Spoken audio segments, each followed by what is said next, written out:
All right, so they're going to be talking about people making themselves their own gods, self-idolatry. Let's get into the verse. Romans 1:22, which says this: although they claimed to be wise, they became fools and exchanged the glory of the immortal God for an image resembling mortal human beings or birds or four-footed animals or reptiles. Now, the reason I'm talking about this verse today is because I talked to multiple people about God, their opinion on God, what they think about God, stuff like that. And what I've realized is that people will choose a God based off the lifestyle they want to live. They don't try and recognize a God that makes the most sense. They'll choose a God based on their wants, what they think they need. And when you choose a God based off your wants and needs, you become God yourself. You become your own God because you want this, you want this, you want this. And it just so happens that the God you believe in wants this, this, and this for you, and he's going to give it to you. You claim to believe in a God because it just so happens that that God fits the lifestyle you want to live. People say, oh, I like this religion. Oh, I like that religion. So I'm going to follow that religion. Religion isn't about liking it or not. It's about following God regardless of how you feel. It's about following God because it's the truth.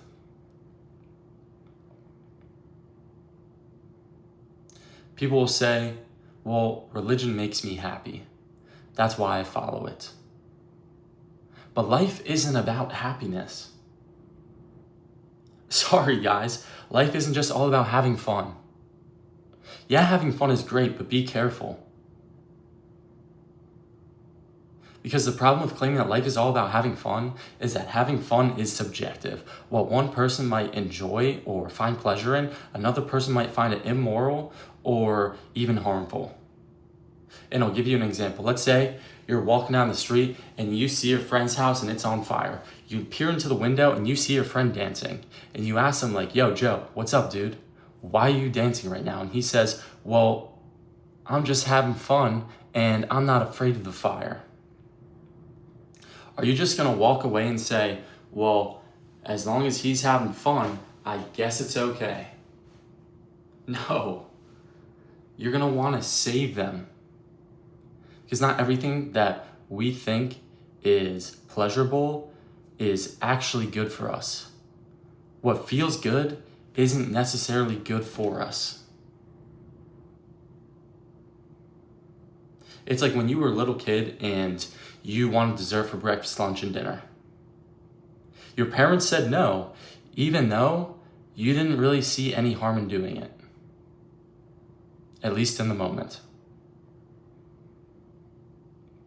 But I'm not saying not to enjoy life.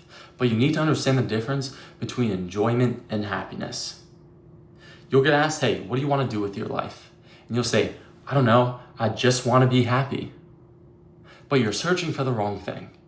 Don't search for happiness, because you're going to search for happiness, find happiness, climb to the top of the happiness mountain, look over the horizon and see 50 other happiness mountains that you're going to go try and climb as well. It's why they call it the pursuit of happiness, not the pursuit of joy.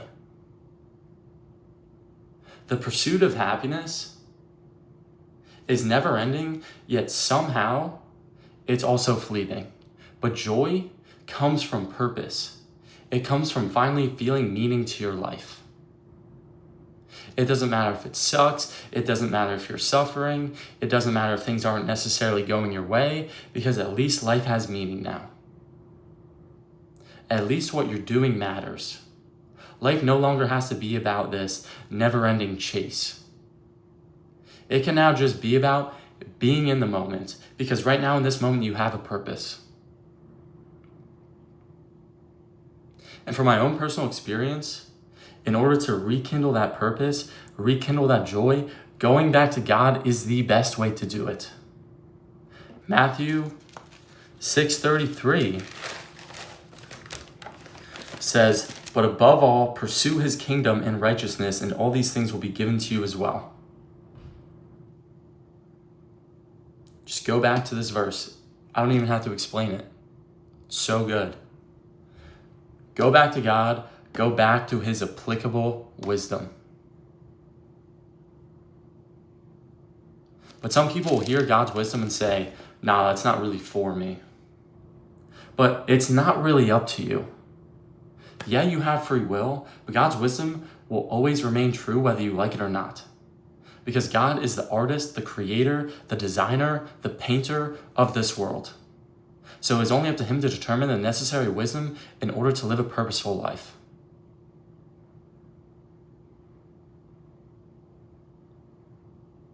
It's like looking at a painting like the Starry Night and trying to determine what it means for yourself. But you did not create that painting. So why are you trying to do that? God created the world. He gets to determine its purpose. And some people think the purpose of life is to find their truth. But that sentence is contradictory. Because the truth isn't subjective. The truth is objective. If the truth was subjective, then no one would be able to make a claim on the truth at all, including whether or not the truth is subjective or objective. And the truth is clearly objective.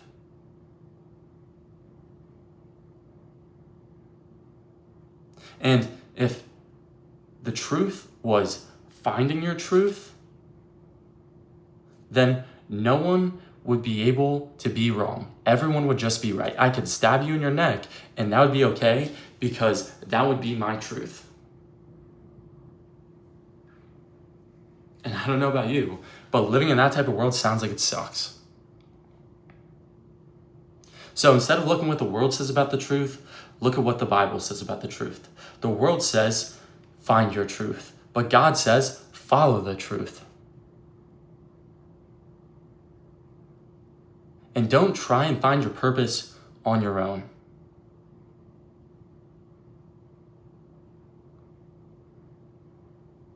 Your purpose is given to you, but you get to decide what to do with your purpose.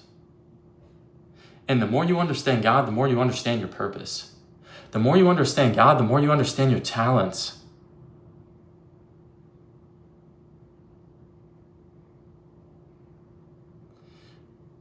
God's gift to you are your talents. But what you do with your talents is your gift to God.